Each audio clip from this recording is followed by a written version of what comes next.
Good morning, everyone. This update covers the final stages of the CRADA project, a quick review of our recent stove test data, and exciting news regarding the formal publication of our research. Our focus today is on wrapping up the project and preparing for the next phase of collaboration.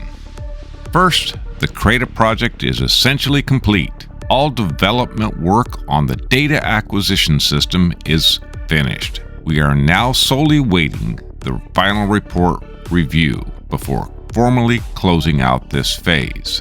The primary goal for the next 2 weeks is to ensure the final report meets all technical specifications for a scientific publication. It will then be published to the world by the end of the year, we hope. Our recent stove test was conducted specifically to demonstrate the system's capabilities in a real-world environment, and the data is highly encouraging. The goal of this test is to provide the dataset necessary for the science paper research program that Noel is co-authoring. The key feature of this test is the fan-cooled camera work.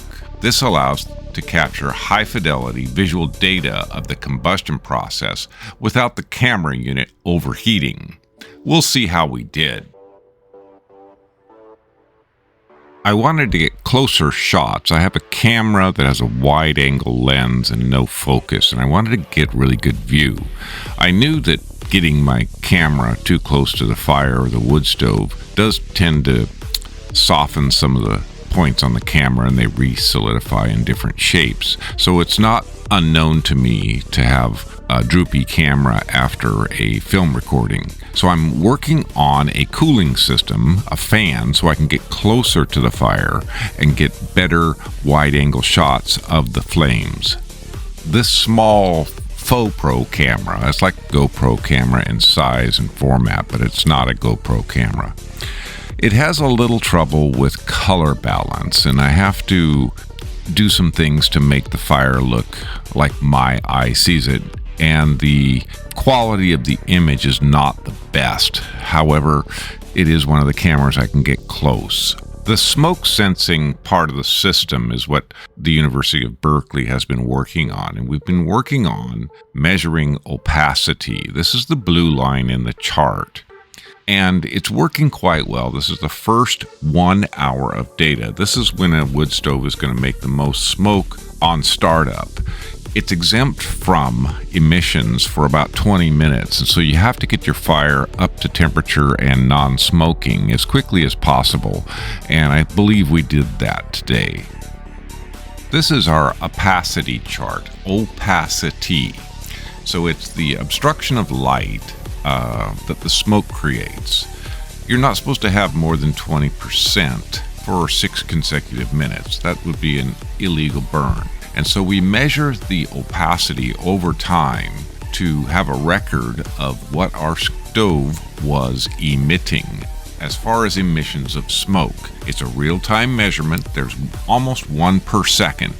And we have opacity up to 45 measured for a few minutes, and then a spike at 15 at about 45 minutes, and then a little spike to 30 at 2 hours. Other than that, everything is flat on the line. Good opacity readings. These are well regarded by science. It's understood. It's intuitive. People understand what opacity is. This is the wavelength chart. So as the light goes through the smoke, the receiver, the sensor, records a small change in the color of the light. And this is, to a fine degree, it can measure this stuff.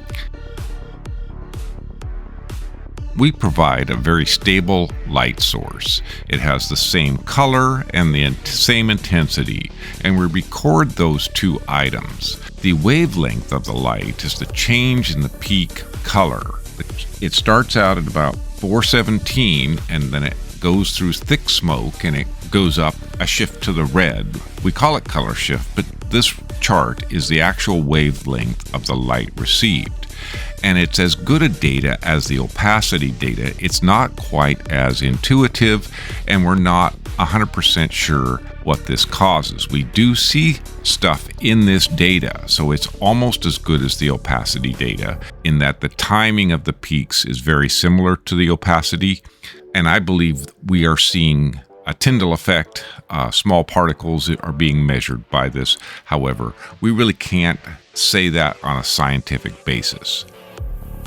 Now, on to the cold camera work or the cooled camera work. This camera is recording in 2K and it's enlarged a little bit to fill the frame. It's the very first 5 minutes of the fire and we're looking at what's going on. I build a small house or a small structure within my wood stoves and put all the kindling fuel in the center, and I use my combustion air control system to feed the fire, get it growing in the box fast and producing little smoke. So this camera, I have to correct for the color. The color's not quite right. It has the coals as bright pink and purple. It's got a color balance problem. So I correct for that to fit what my eye sees, and then I transition to my Sony camera. Now that's what a fire should look like. The Sony has a much better Carl Zeiss lens and a better sensor. It really captures the luminescence of the flames and the motion of the flames. Now, in this wood stove, the flames are controlled by a combustion air system, and that makes the flames kind of dance in that little pattern that you might be able to see. And it works well. It makes the fire not smoke much and keeps it in a nice comfortable zone in the wood stove. So this is the latest technology in wood stove design, is combustion air control for your wood stove and good camera work.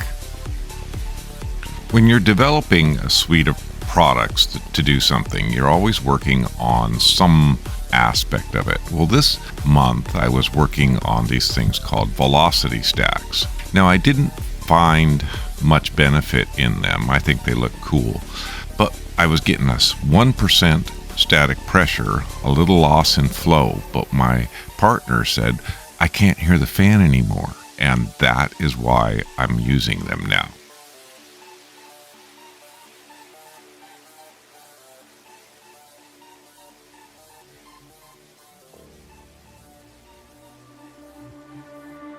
So this is the end of the video where I just ramble. I don't have any script or anything. The Sony camera just does a great job with the video. I have to get it so close.